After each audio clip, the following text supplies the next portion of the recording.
Femke, I think some of your fastest times have come in London. What makes this so special, such a big meet for you? Well, I think the stadium is really a dream come true for me to race here. I remember 2 years ago it was my first time, and I think that brings some magic in my body because you wanted to race here, so you wanna do yourself justice with all the hard work you put in to get here to also race well. And together it's a great track, but also the atmosphere, the crowd just pushes you on.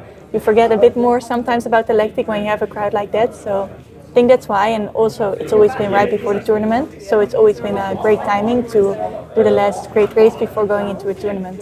What's the feeling like for an athlete generally to be competing in front of 60,000 people? What's that like when you go around in the track? Can you hear much of the crowd, or?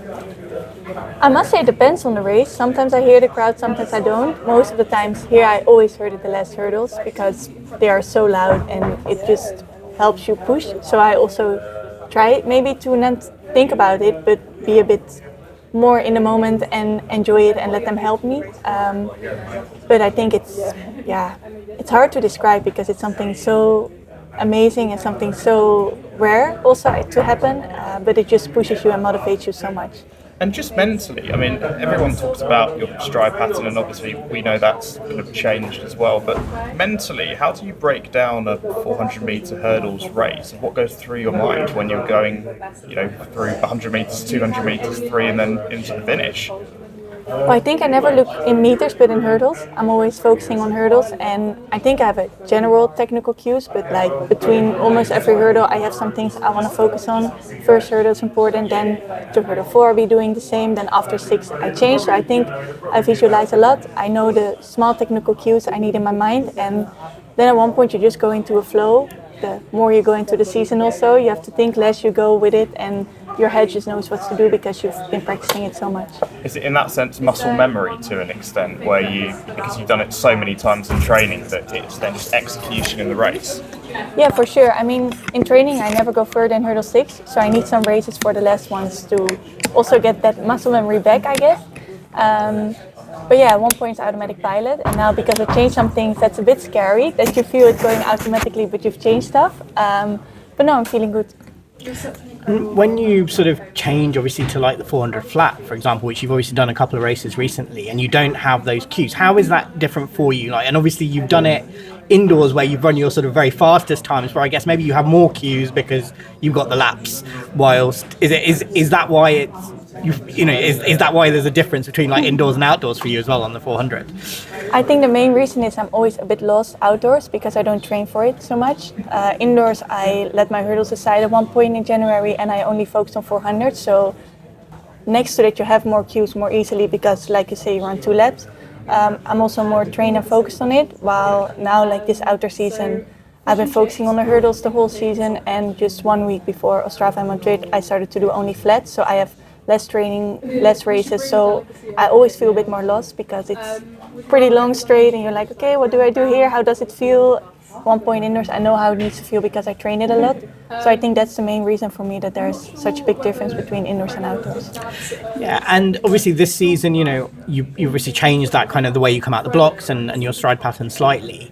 And obviously it does seem to have been kind of, as you always do in your season, you're kind of gradually improving through. Do you feel that is kind of giving you that boost that you will be able to maybe go even faster than you were able to last year? Do you feel that's the trajectory at the moment?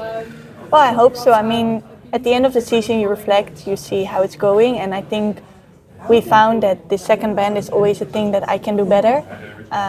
It was good to run some 400 flats because I saw it's also a point there, so maybe I also just need to train for it a bit more or mentally be more prepared for the second bend.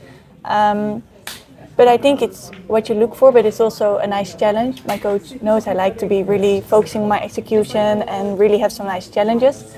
So I think together this fit perfectly for this year. And like, for example, in that last race, Dalila kind of went out really hard. And does that kind of thing affect you in a race, or are you able to completely tune that out when you're racing?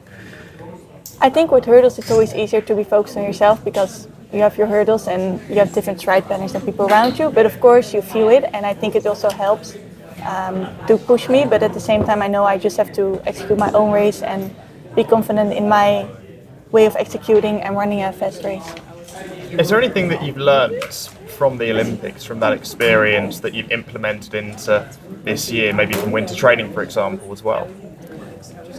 Yeah, I mean, for sure, I think we learned a bit where my, how you say it, where my turning point is with speed for the first 200, when it's too fast and when it's, I always have a strong last part, so at one point you're like, when is it too fast? Well, I guess we know now when it's too fast.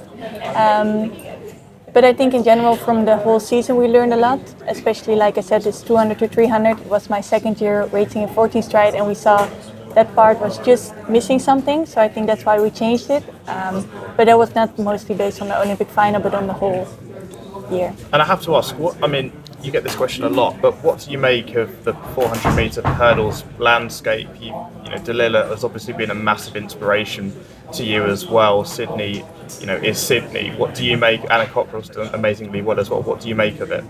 Yeah, I think it's amazing. I mean, to be part of such a generation and to be pushing each other the whole time and to be seeing people doing stuff we never thought was possible in hurdles, I think it's just so inspiring, and it's amazing to be able to race alongside them and all just seeing the whole event doing better and becoming an even faster event. Okay, thanks, Femke. Thank you. Thank you very much.